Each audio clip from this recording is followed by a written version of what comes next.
Laws of indices. The first law here is the multiplication law. The multiplication law, when we have two equal bases,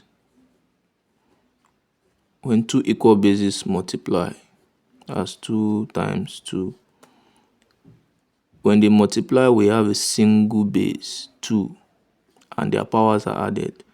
So if we have the power of 3 here and the power of 2 here, 3 will be added to 2. That will give us 5. That's the multiplication law. Another example, if we have 3 raised to the power of 4 multiplied by 3 raised to the power of 2. When two equal bases multiply, we have a single base, 3, and their powers are added. So here we have 4 plus 2 to give us 6. These are our answers. So that's the multiplication law. Then the next law is the division law. The division law. So the division law, when two equal bases, so when they divide, this is the divisor, this is the dividend, and we have the power of 3 and this has the power of 2. So when they divide, we have a single base. Same thing to multiplication law, but the only difference is their powers are subtracted. In multiplication law, we add their powers. In division law, we subtract them. So 2 will be subtracted from 3. 3 minus 2 is equals to 2 raised to the power of 1. And 2 raised to the power of 1 is 2. Another example, we have 2 raised to the power of 4 divided by 2 raised to the power of 2. So when they divide, we have a single base, 2. And their powers, 2 will be subtracted from 4. This is 4 minus 2 equals to 2 raised to the power of 2. So that's division law. Then our next law is the power law. So when a certain number raised to a power is raised to another power, then we apply the power law. So what do I mean? When we have 2 raised to the power of 3 and this is raised to another power, 2.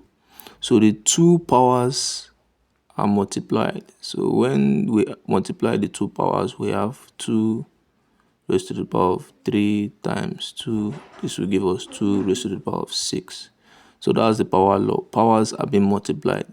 So when a number raised to a power is raised to another power, the powers are multiplied. So another example, we have 2 raised to the power of 4 raised to the power of 3. So this will give us 2.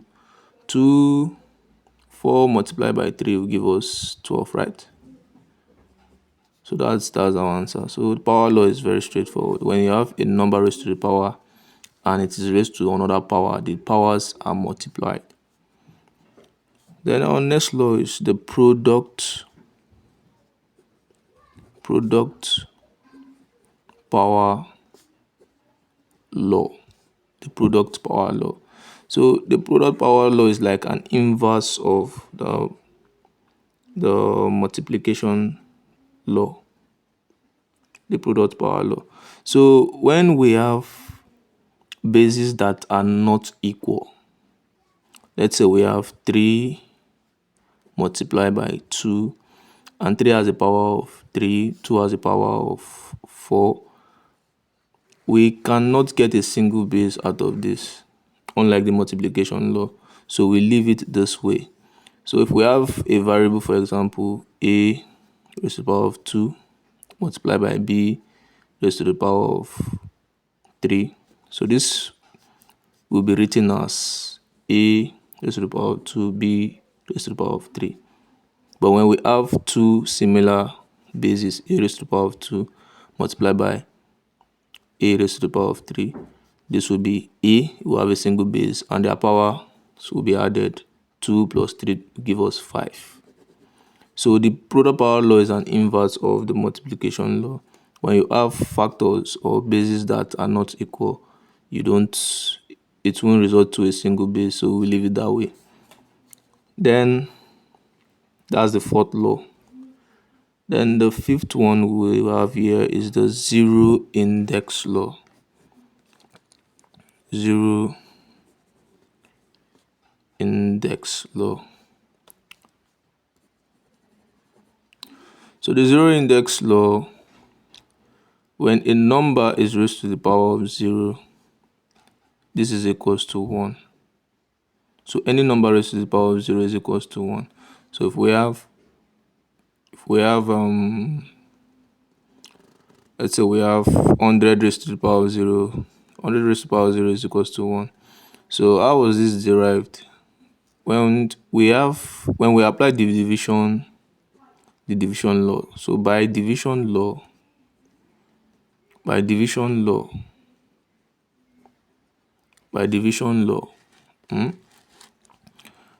we have two equal bases, 2 divided by 2, and this one has a power of 3, this one also has the power of 3, we have a single base 2. So when we have a single base 2, the powers are subtracted. 3 minus 3 will give us 0. 0 raised to the power of 0 is 1. So another example I'll give is 3 divided by 3, 2 raised to the power of 3 divided by 2 raised to the power of 3 can also be expressed as 2 times 2 times 2 divided by 2 times 2 times 2.